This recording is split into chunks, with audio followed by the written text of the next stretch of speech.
My name is Scott Kenik from Anova Technologies, and today I wanted to use my 8 minutes to talk a little bit about the evolving market of high availability wireless market data. So from the start, Anova's had a very acute focus on building low latency exchange-to-exchange connectivity that originally started as fiber optic networks, and we saw it rapidly divert to wireless transmission, which prompted us to obviously follow that trend. And with that, we found it be very paramount to own that construction process from start to finish, going into having design teams in-house, reserving the appropriate spectrum with the FCC database directly, as well as going as far as to have our own in-house, not contracted, but in-house tower climbers, electricians, iron benders, our own construction and maintenance crews. And with that, and through those efforts, we've actually gone through and deployed hundreds of wireless links here in the States, as well as expanding internationally, of actually multitude of technologies, one of which, and we see this more in the metropolitan areas, is called millimeter wave. The second of which, and this is more of a long-haul or inter-regional technology, microwave. Through the operation of these networks, we found one main deficiency in them, is that they were not as reliable, they weren't as available as fiber optic transmission, which we had to put our thinking caps on and say, well, how do we solve for this? This is an inherent deficiency that our customers are giving us feedback for. And shortly after asking that question, we found ourselves in a partnership with a company named Optics, where we were co-developing a patented technology that was born from the DoD.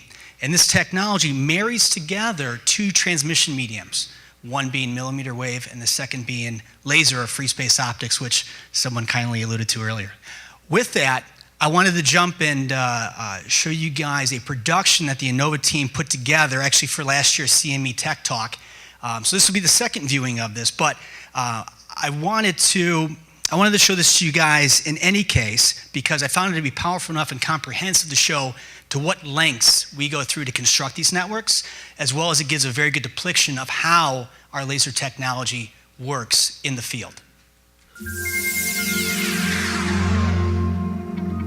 Anova Technologies pioneered millimeter wave deployment in the metro back in 2011. What we found was twofold. One, the capacity wasn't there, we were limited to 1 gig, and two, the availability was hovering around 80 to 85%. The beauty of the Anova network is we are running mutually exclusive attenuating spectrums. Traditionally, free space optics could go a mile, and millimeter wave would go down when someone sneezed. By combining these into a dual spectrum system, we have a platform that stayed up and available in all weather conditions. Inherent to the Optics platform is something called advanced wavelength diversity.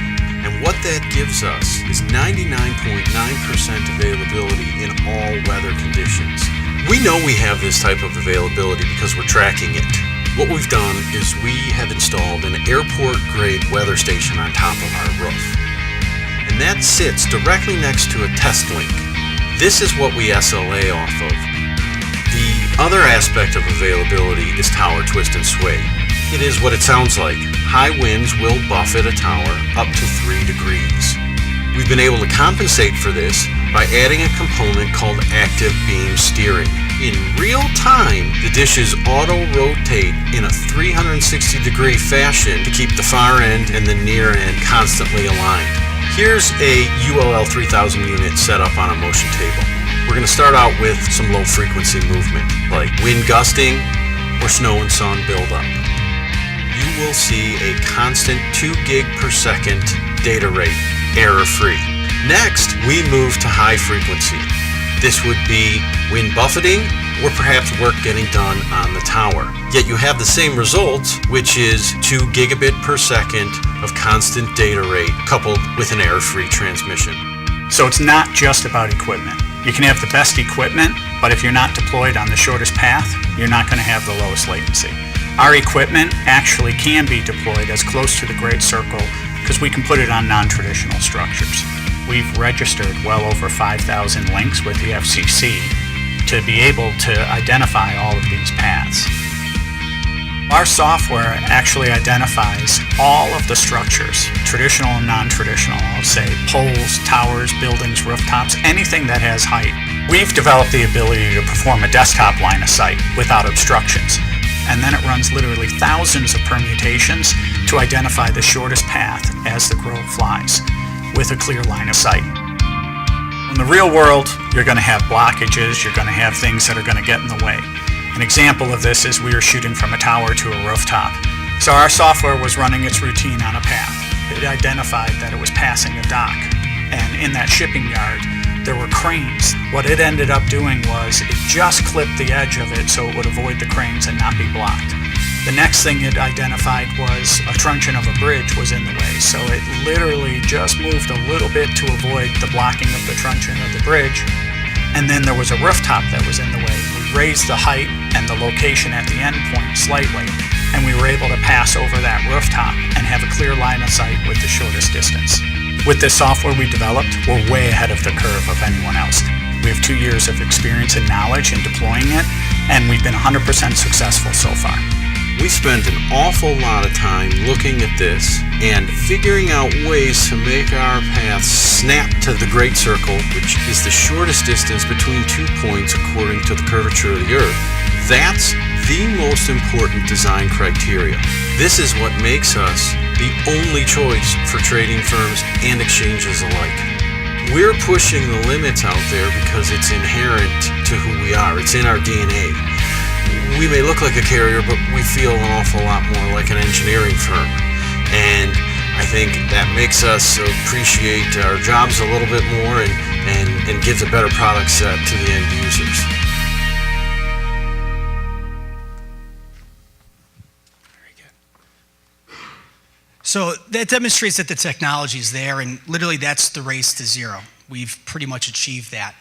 The last challenge that we came across in this of the last couple months was, how do I, it's more of a commercial sense, if you will. How do I take a exclusive technology, one that is, has had a lot of development dollars and by itself costs a lot, and structure a service that tempers the cost down to where I could bring it to the masses, where I could broaden the addressable marketplace? And the answer to that question is market data delivery. So by transporting the raw, unnormalized market data feeds over our technology, I essentially could provide an equal access, a democratized service to a much larger marketplace than just the top tier of trading firms, over the same network that they had only access to in the years past, because they're the only ones that were able to monetize it, as well as they were the only ones that could afford it. So wrapping things up, and in conclusion, is latency important still? Yes. To what extent? What maybe trumps that even more is the fact of, is my network reliable? Can I trade on it when I want to trade on it, independent of weather? And then finally, am I able to utilize and access tier 1 facilities and services so that I have an equal and fair playing field against all participants in the marketplace? And I think we're striving to achieve that. Thank you very much for your time.